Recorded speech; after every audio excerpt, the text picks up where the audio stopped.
Если спросить у людей, какой вид спорта они считают самым эстетичным, самым красивым, многие назовут художественную гимнастику. И действительно, этот изнутри жесткий и даже жестокий спорт внешне абсолютно прекрасен.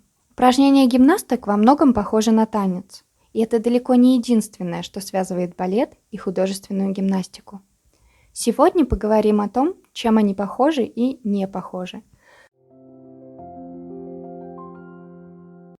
Когда маленькая гимнастка приходит на просмотр, у нее, как и у маленькой балерины, проверяют природные данные. В первую очередь гибкость. Девочка должна быть мягкой, как пластилин, из которого можно будет слепить будущую приму или чемпионку. Растяжка у девочек-художниц гораздо экстремальнее, чем у балерин. Им необходимо развить большую амплитуду движения и буквально перестроить свое тело под гимнастические стандарты. А стандарты эти, с точки зрения обычного человека, почти невозможные. Конечно, для балетных гибкость ног и спины тоже важна, и среди них немало мягких, шикарно растянутых ребят. Но для хорошего исполнения классического танца балерине не нужны сумасшедшие минусовые шпагаты и спина как будто без костей. Там немного другая эстетика и другие требования. Гибкость не сделает отличным артистом того, у кого нет красивых линий, высокого подъема, прыжка, вращения, музыкальности и актерского дарования. В чем гимнастика и балет с эстетической точки зрения сходятся, так это в особенном внимании к пропорциональности и внешней красоте девочки. В видео про балетные данные я объясняла, что пропорциональность означает гармоничное сочетание разных частей тела. И в балете, и в гимнастике предпочтение чаще всего отдается длинноногим, худеньким девочкам, с красивыми чертами лица, конечно. Это связано с тем, что и балет, и гимнастика воспринимаются визуально, а смотреть на красивых, почти идеальных людей зрителям, да вообще всем людям в целом, очень нравится. И там, безусловно, важную роль играет координация. Но кажется, гимнасткам в разы сложнее, потому что помимо исполнения элементов, они еще должны работать с предметом. В число предметов обычно входят мяч, булавы, обруч и лента, которые активно используются во время выступления.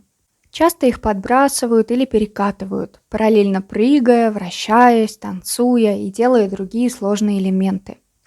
Потерять, то есть не поймать предмет, кошмар любой гимнастки. Это очень серьезная ошибка, которая забирает много баллов и отдаляет от победы в соревновании.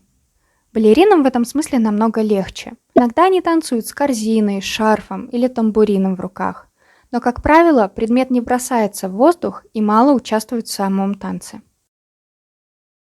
При этом гимнастика взяла кое-что у балета. Спортсменки обязательно начинают день с разминки и урока хореографии, во время которого делают стандартный балетный экзерсис у станка. Балет позволяет девочкам развить выворотность и добиться красивых линий. К тому же часть элементов художественной гимнастики, исполняемых на ковре, родилась из движений классического танца. Все это девочки делают не самостоятельно. В балете есть педагог-репетитор, а в гимнастике тренер. Роль первого в жизни балерины и второго в жизни гимнастки очень похожи.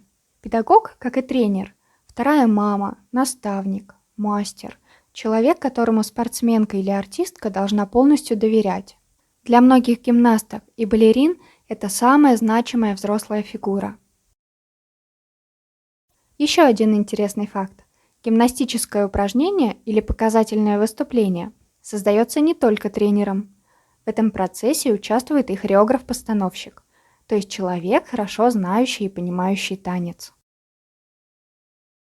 Тренировочный день у гимнасток, как и рабочий день у балерин, очень длинный и тяжелый. Они тренируются по много часов, разучивая элементы и доводя до совершенства свои упражнения. Времени и сил на жизнь вне зала у них совсем не остается, особенно перед важными соревнованиями. Артисты балета сталкиваются с такой же проблемой. В режиме долгих и регулярных изнурительных тренировок или репетиций всегда есть риск получить травму. Балет и гимнастика крайне травмоопасны. Но мне кажется, что если еще можно встретить удачливого артиста балета, который не сталкивался с травмами вообще или получал несерьезные. Найти такую гимнастку невозможно. Профессиональных спортсменов без травм просто не бывает. К сожалению, иногда случаются травмы, после которых полностью восстановиться и вернуться в форму невозможно. В таких случаях гимнасткам приходится заканчивать карьеру. У балетных такое тоже может произойти. Кстати, про карьеру. Нередко можно услышать, что век артиста балета недолог, но по сравнению с гимнастками, танцовщики самые настоящие долгожители. Солисты и премьеры могут танцевать и после 40, а гимнастки в большинстве своем уходят из спорта в 20-23. Бывают редчайшие исключения. Например, прекрасная гимнастка Екатерина Селезнева завершила карьеру в 27 лет.